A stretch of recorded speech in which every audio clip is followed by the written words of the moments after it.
ஹல்லேலூயா.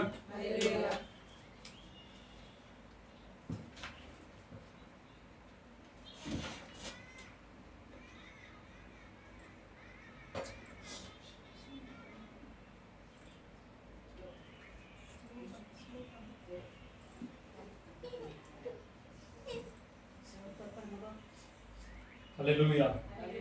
மீண்டுமாய் உங்களை பார்ப்பது சந்தோஷம். கலந்து கொண்ட யாவரையும் இயேசு கிறிஸ்துவின் நாமத்தினாலே மீண்டுமாய் ஆசீர்வதிக்கிறோம்.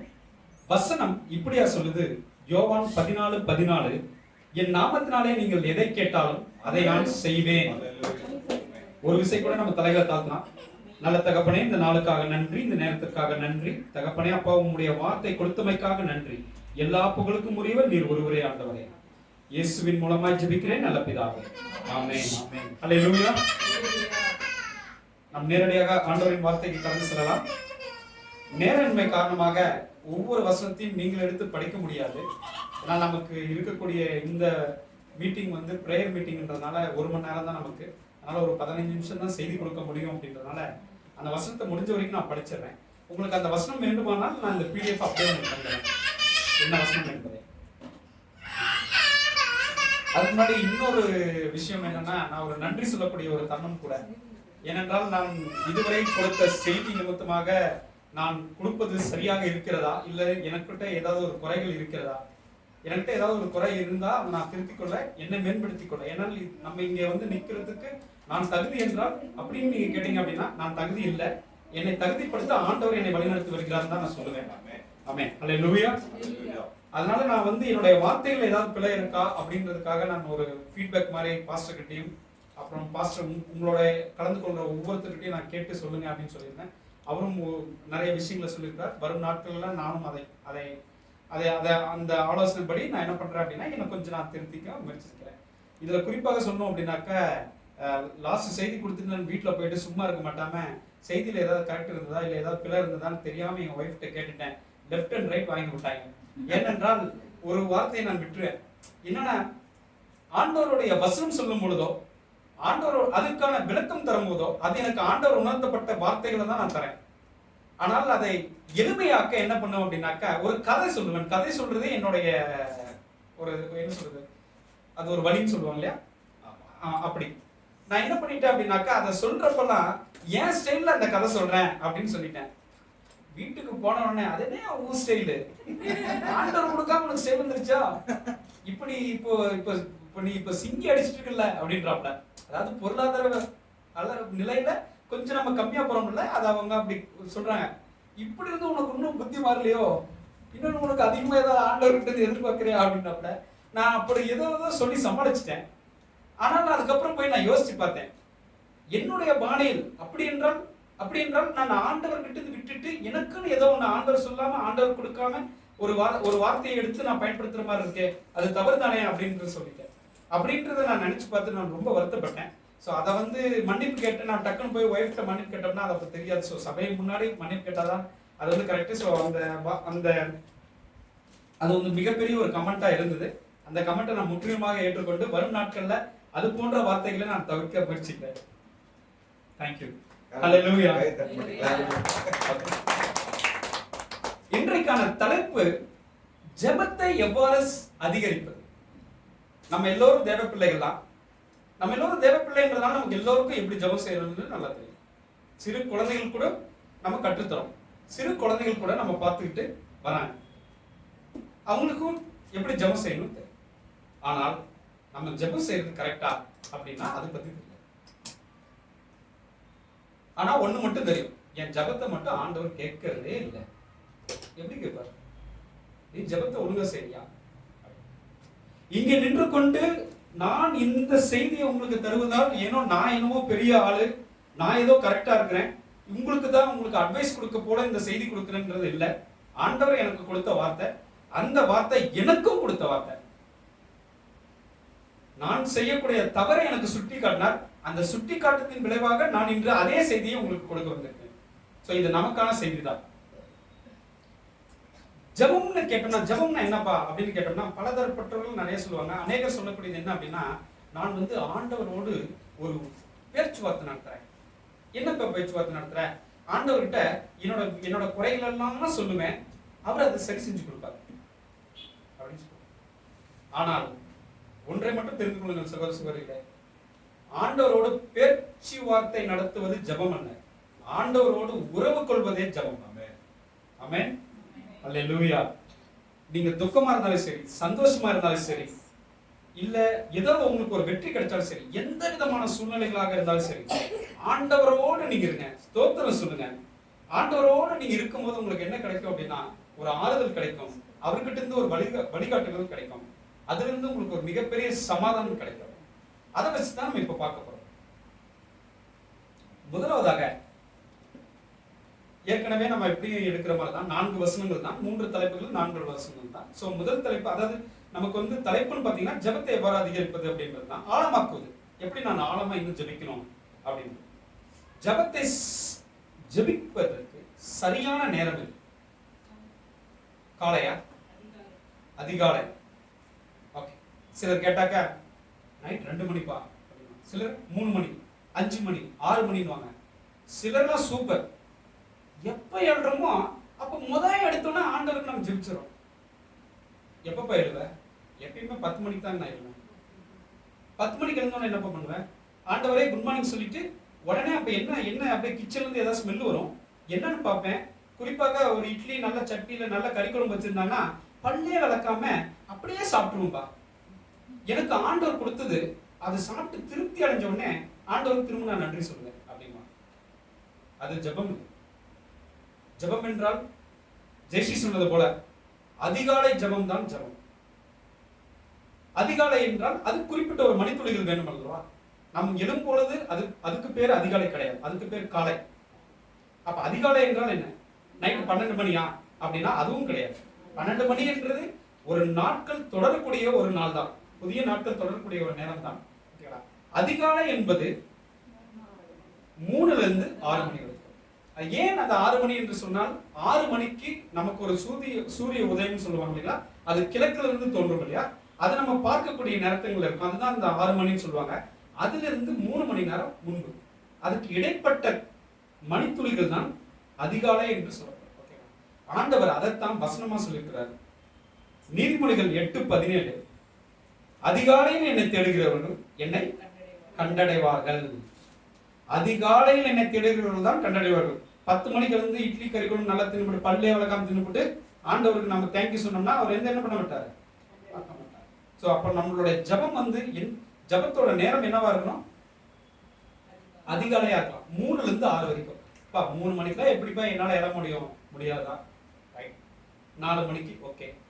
5 மணிக்காக நீங்க என்ன பண்ணலாம் அப்படின்னாக்க, ஒரு அலாரம் வச்சுட்டு 5 மணிக்கு இருந்து குறைஞ்சபட்சம் அரை மணி நேரம், அதிகபட்சம் 1 மணி நேரம் ஆண்டவருக்காக நம்ம ஒதுக்க வேண்டும். இல்லப்பா என்னால் அப்படி ஒதுக்க முடியாது, ஏன்னா எடுத்த உடனே நம்ம அந்த மாதிரி பண்ண வாய்ப்புகள் கிடையாது. நீங்கள் எந்த ஒரு விஷயத்தையும் நம்ம எடுத்து செய்தாலும் அதை நாம் பழக தான் அது வரும். அதனால் முதல் நாள் ஒரு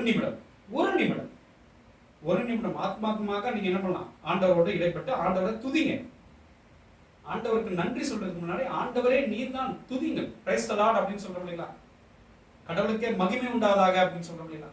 சர்வத்தையும் படைத்த அந்த கடவுளை நீங்க துதிங்க. 1 நிமிஷம் துதிங்க. போக போக பழக 1 நிமிடம் 2 நிமிடங்கள் ஆகட்டும், 5 நிமிடங்கள் ஆகட்டும், 10, அப்புறம் 15 நிமிஷங்கள் ஆகட்டும், அரை மணி நேரம் ஆகட்டும், 1 மணி நேரம் ஆகட்டும். அதுக்கப்புறம் நீங்க எவ்வளவு தூரம் கூட்டுறீங்களோ அவ்வளோக்கு நமக்கு சமாதானமும் அமைதியும் கண்டிப்பா கிடைக்கும். நீங்க வேணா ஒரு தடவை செஞ்சு பாருங்க. நான் கரெக்டா 12 மணிக்கு வச்சிருவேன். 12 மணிக்கு தூங்குறதுக்கு முன்னாடியோ இல்ல 12 மணி ஆச்சுனாவோ அலாரம் அடிக்கும். எழுந்து 1 நிமிஷம் அந்த முதல் நாள் தொடக்கத்திலேயே ஆண்டவரை துதிச்சுட்டு அந்த நாளுக்காக நன்றி சொல்லிட்டு படுத்துருவேன். திரும்ப நான் ஒரு 5:30க்கு அலாரம் வச்சிருவேன்.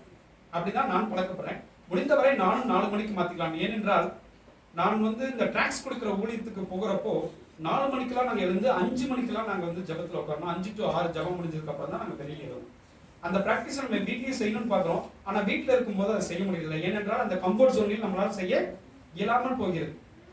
காரணம் என்னன்னா, நம்ம ஊழியத்துக்கு போறப்போ வெறும் பாய் கூட இருக்காது, வெறும் தரையில படுத்துக்கணும். நம்ம எடுத்துட்டு போற ஏதோ ஒரு துண்டோ குண்டோ தான் நம்ம போத்திருப்போம். அதனால ஆட்டோமேட்டிக்கா முழிப்பு வந்துடும். இங்க அப்படியா? பெட்டு, கம்பளிலேயே டிசைனான கம்பளி, 1 இன்ச் கம்பளி, 2 இன்ச் கம்பளி, 5 இன்ச் கம்பளி, நம்ம நல்லா சுகமா படுத்துக்கிறோம். ஃபேன் வேணும்னா போட்டுக்கிறோம், ஏசி இருந்தா ஏசி போட்டுக்கிறோம், வேணாம்னா ஆஃப் பண்ணிக்கிறோம், ஹீட்டர் வச்சுக்கிறோம். இந்த மாதிரி நம்ம சுகமா படுக்கிறதுனால நம்மளால என்ன பண்ண முடியறதில்ல, எழ முடியறதில்ல. அதுதான் காரணம். அதை நீங்கள் முடிந்தவரை தவிர்த்து நீங்கள் பிராக்டிஸ் செய்யுங்கள். ஓகே, அல்லேலூயா. நீதிமொழிகள் 8:17 சொல்லப்பட்டது, அதிகாலையிலே என்னை தேடுகிறவர்கள் என்னை கண்டடைவார்கள் என்று சொல்லியிருக்கிறது. அதுதான் சரியான நேரம், அதிகாலை என்பது. ஓகேங்களா, அதை நீங்க பிராக்டிஸ் செய்யுங்க. இன்னொரு விஷயம் என்ன அப்படின்னு பாத்தீங்க அப்படின்னாக்கா, ஒரு 3 to 6க்குள்ள நீங்க எழுந்து பிராக்டிஸ், நீங்க ஜம்ப் செய்து பாருங்க, அப்படியே ஒரு அமைதி கிடைக்கும். ஏனென்றால் எந்த ஒரு சவுண்டுமே பக்கத்து வீட்டுல அக்கத்து வீட்டுக்காரன் போடவே மாட்டான். ஆனா ஒரு 6 மணி ஆச்சுன்னா என்ன நடக்கும், ஒவ்வொரு வீட்டு வாஷ்ரூமும் என்ன நடக்கும், அந்த ஃப்ளஷ் சவுண்டு ஓடிட்டே இருக்கும். பல நாய்ஸ் வரும். அதை பத்தி நம்ம பண்ண வேண்டாம், எல்லாரும் அதை நம்ம அனுபவிக்கிறது தான் இல்லைங்களா.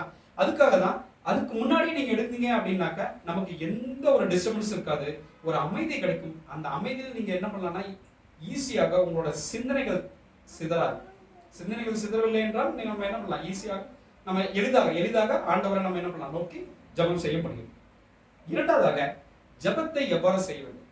ஆண்டவராகிய இயேசு கிறிஸ்து ஒரு 5-6 படிகளாக சொல்லியிருப்பார். முழங்கால் படியிட்டு ஜெபிங்கள், கண்ணீரோடு ஜெபிங்கள், ஆத்மாத்மாக ஜெபிங்கள் அப்படின்னு சொல்லிட்டு, அதோடு சேர்ந்து மனம் நிறைந்த ஆராதனையோடு ஜெபிங்கள், ஆவியில் நிறைந்து ஜெபிங்கள், நம்பிக்கையுடன் ஜெபிங்கள், தேவனின் சித்தத்திற்கு உட்பட்டு ஜெபிங்கள், பொறுமையுடன் ஜெபிங்கள், அவசரப்படவே வேண்டாம். இதெல்லாம் நாம் ஜெபிக்கணும். இது எல்லாத்துக்கும் தனித்தனி வசனம் நம்ம வேதாகமத்துல இருக்கு. ஆனால் அதையெல்லாம் கலந்து ஒரு வசனம் இது எல்லாத்தையும் சேர்ந்த மாதிரி சொல்லியிருக்கு. இந்த வசனத்தை நம்ம அடிக்கடிக்கு நம்மளோட செய்திகளை கேட்டதுதான். பிலிப்பியர் 4:6, நீங்கள் ஒன்றுக்கும் கவலைப்படாமல் எல்லாவற்றையும் குறித்து உங்கள் விண்ணப்பங்களை ஸ்தோத்திரத்தோடே கூடிய ஜபத்தினாலும் வேண்டுதலினாலும் தேவனுக்கு தெரியப்படுத்துங்கள். அவ்வளவுதான். ஆமென். அல்லேலூயா, அல்லேலூயா. ஜபத்தை எவ்வாறு செய்ய வேண்டும்? ரொம்ப ஈஸி. எடுத்த உடனே ஸ்தோத்திரத்தோட உங்களுடைய எல்லா விண்ணப்பங்களையும் வைங்க அப்படின்ற. இந்த விண்ணப்பங்களை வைங்கன்றதுக்கு நான் அப்புறம் வரேன். அது அடுத்த விளக்கத்துக்கு நான் போயிடலாம். இடைவிடாமல் ஜெபம் பண்ணுங்கிறது தான் என்ன கேட்டா, இடைவிடாமல் நம்ம எப்படிப்பா ஜெபம் பண்ண முடியும்? 24 மணி நேரம் நான் ஜெபம் பண்ண முடியுமா? வாய்ப்பே இல்லை, முடியாது. ஏன்னால் நமக்கு நம்மளோட அன்றாட பணிகள் இருக்குது.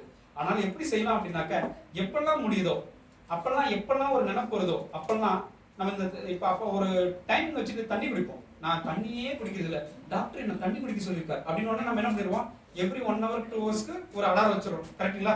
அது அலாரம் அடிக்குது. அலாரம் அடிக்கும் போது உடனே நம்ம ஒரு தண்ணி எடுத்து குடிக்க முடியாது. அது மாதிரி நீங்க அலாரம் வச்சுட்டாலும் சரி, இல்லை உங்களால எப்பெல்லாம் முடியுமோ அப்பெல்லாம் ஜஸ்ட் தேங்க்யூ ஜீசஸ் சொல்லுங்க. அன்னைக்கு நடந்து போறீங்க ரோட்ல, ஒரு ஆக்சிடென்ட் ஆகாம நடந்து போறோமா, அதுக்கு ஒரு தேங்க்யூ சொல்லுங்க.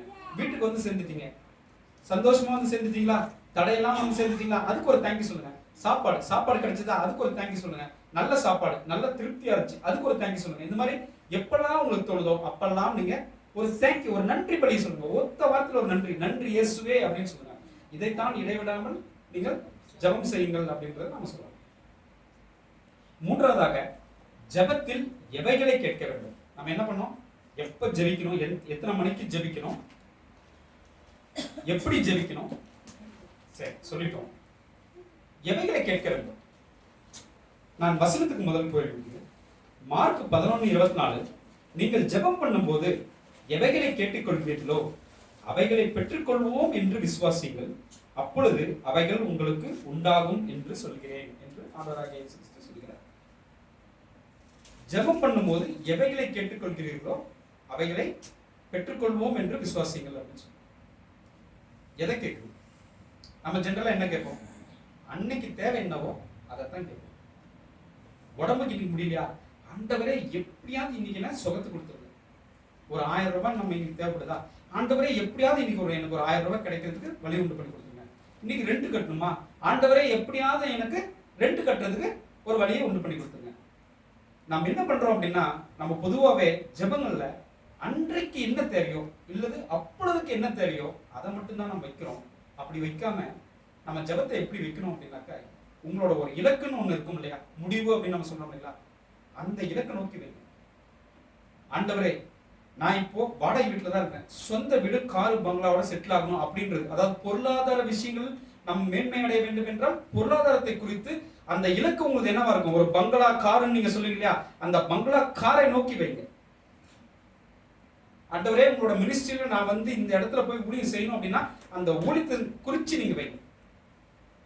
உங்களோட தேவைகள் என்னவோ அந்த தேவைகள் அன்றாட தேவைகள் இல்லாமல் முடிவு பரியந்தம், அதாவது நீங்கள் இருக்கும் வரை தலைமுறைக்கும் எனக்கு என்ன தேவையோ அதை குறித்து நீங்கள் என்ன பண்ணணும், ஜபத்துல வைக்க வேண்டும். அதைத்தான் நீங்க ஆண்டவர்கிட்ட கேட்கணும். ஆண்டவர்கிட்ட நீங்க சும்மா அன்னைக்கு கேட்டீங்கன்னா அன்னைக்கு மட்டும் கொடுத்துட்டு போயிடுவார். ஆனால் நீங்கள் எதை நோக்கி கேட்கிறீர்களோ அந்த இலக்கை நோக்கி நீங்கள் கேட்கும் பொழுது அந்த இலக்கை நோக்கி உங்களுக்கு கொடுப்பதற்காக உங்களை வழிநடத்துவார். அந்த வழிநடத்துற விதம் இருக்கு இல்லைங்களா? இன்னைக்கு எனக்கு 1000 ரூபாய் வேணும்னா 1000 ரூபாய் கொடுத்துட்டு போயிடுவார்.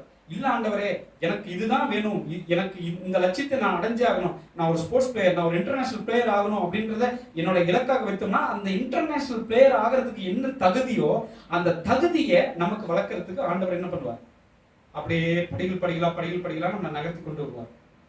அதை நோக்கி நீங்க வைங்க. கெட்டதை கேட்கவே கேட்க. ரீசெண்டா ஒரு பாஸ்டர் கூட ஒரு வீடியோ நான் அமைச்சிருந்தேன். அந்த வீடியோ அவரும் முன்னாடி பார்த்துருக்காரு, நானும் முன்னாடி பார்த்துதான். ஜபத்துல ஆண்டவர் எதை கேட்டாலும் தருவார்னு சொல்லியிருக்காருங்களா? நீங்கள் ஜெபம் பண்ணும் போது எவைகளை கேட்டுக்கொள்கிறீர்களோ அவைகளை பெற்றுக்கொள்வோம் என்று விசுவாசிங்கள் அப்படின்னு சொல்லி என்ன கேட்டாலும் நம்ம சொல்றாரு இல்லைங்களா? இது அப்படியே கொஞ்சம் உள்டாவா மாத்தி சாப விடுறதுக்கு, அவனை வந்து பொறாம காரணத்துல ஐயோ அவன் மட்டும் வளர்ந்துட்டான் எப்படியாவது கீழே இழுத்துடணும், இந்த காலை பிடிச்சி இழுத்துடணும்னு சொன்னீங்களா? அப்படிதான் ரீசெண்டா நம்ம ஒரு வீடியோ பார்த்தோம் இல்லைங்களா? அவங்க ஃபோன் பண்ணி நல்ல வார்த்தைகள், அதாவது நல்ல வார்த்தைகள்னா இப்போ உங்களுக்கு புரிஞ்சிருக்கும், அந்த நல்ல வார்த்தைகளை பயன்படுத்தி ஆண்டவராகிய இயேசு கிறிஸ்துவிட்ட முறையிடுறாங்க. அவன் எனக்கு காசு தரல, அவன் குடும்பம் இப்படி போயிடணும் அப்படி போயிடணும், இன்னைக்கே அவங்களுக்கு விலகாம போயிடணும் அப்படி. எனக்கு தெரிஞ்சு அவங்க வந்து புறஜாதியா இருந்திருப்பாங்க. அதுலயும் குறிப்பாக வந்து அவங்க வந்து ஏதாவது மாந்திரிகம் அந்த மாதிரி இடங்கள்ல இருந்திருப்பாங்கன்னு நான் நினைக்கிறேன். அந்த மாதிரி தயவு செய்து ஆண்டவரோட முறையிட உங்களோட இலக்கை மட்டுமே கேளுங்கள், அந்த இலக்கை நோக்கி மட்டுமே நீங்கள் நகருங்கள். அதற்கான வரக்கூடிய எல்லா தடைகளும் ஆண்டவராகிய இயேசு கிறிஸ்து என்ன பண்ணுவார், உடைச்சி உங்களை நகர்த்தி கொண்டு போவார். அதில் இது போன்ற எல்லா தடைகளும் வரும். அந்த தடைகளை அவர் நகர்த்துவார். அதற்காக நீங்க ஜபத்துல போயிட்டு அடுத்தவனுக்கு கெடுதலை போலையோ நீங்க அந்த மாதிரி எந்த ஒரு வார்த்தையும் நீங்கள் வைக்கக்கூடாது. நல்லவைகள் மட்டுமே நீங்கள் வைங்க. அந்த நல்லவைகள் குறிப்பாக உங்களுக்கு அப்படின்னு கேட்காம மற்றவர்களுக்கு என்று கேளுங்க. மற்றவர்களுக்காக நீங்கள் எதை செய்கிறீர்களோ அதை எனக்கே செய்தேன் என்று நம்மளுடைய வேதவசம் சொல்லியிருக்கிறது அல்லவா? அது போல நீங்க மற்றவர்களுக்காக கேட்கும் பொழுது, ஓகே, ஒருத்தர் சிஸ்டருக்கு வந்து உடம்பு சரியில்லை, சிஸ்டருக்கு அந்த நோயை நீங்க நீக்கி கொடுங்கப்பா அப்படின்னு கேட்கிறப்போ உங்களோட வேண்டுதல் விண்ணப்பங்கள் நிமித்தமாக அவங்களோட நோயை குணமாக்குவாங்க. அதே சமயத்துல உங்களுக்கு நோய் வராம வரும். ஸோ உங்களுக்கு கேட்கறதை விட அடுத்தவங்களுக்கு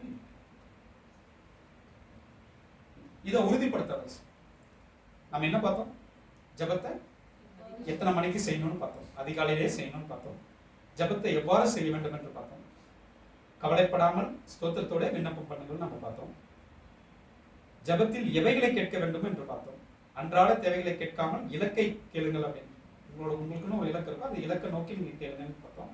அதுலயும் நீங்க நல்லவைகளை கேளுங்க, கெட்டதை கேட்க வேண்டாம்னு சொன்னோம். அதுலயும் குறிப்பாக உங்களை பத்தி கேட்காம மற்றவர்களுக்காக நீங்க ஜபம் பண்ணுங்க. உங்களுடைய ஜபம் பண்ணுங்க, பட் உங்களுடைய ஜபத்தை காட்டிலும் மற்றவர்களுக்காக நீங்கள் ஜபம் பண்ணும் பொழுது ஆண்டவராகிய இயேசு கிறிஸ்து அவர்களுக்கு எனக்கே செய்தேன் என்று வேதவசனம் சொன்னது போல அந்த மாதிரி உங்களுக்கு நடக்கும்.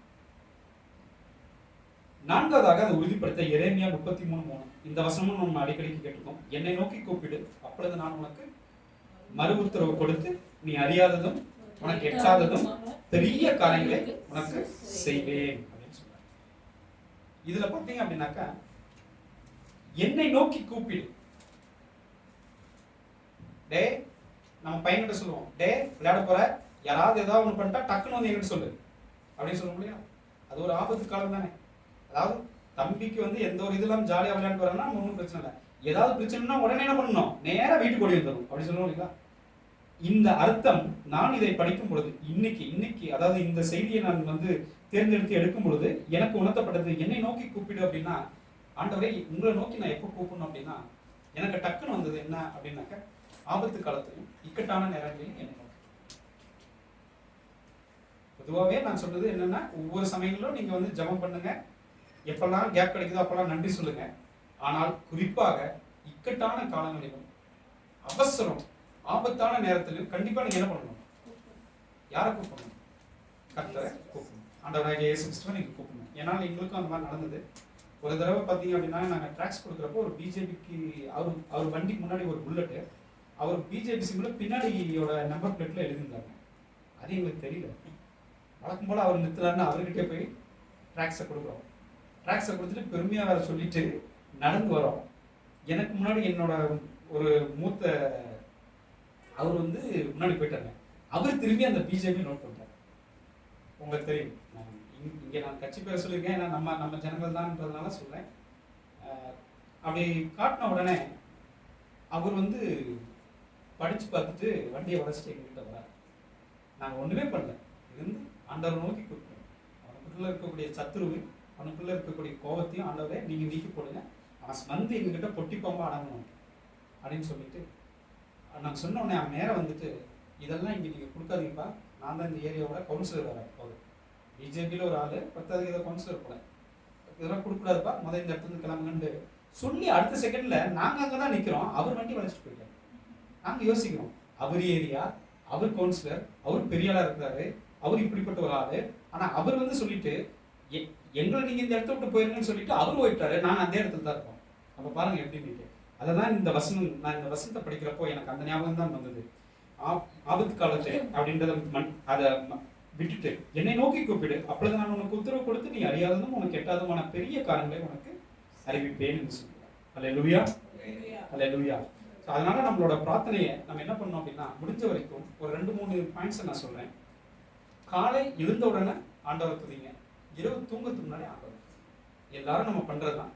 அந்த பாயிண்ட்டை நீங்க ஃபாலோ பண்ணுங்க.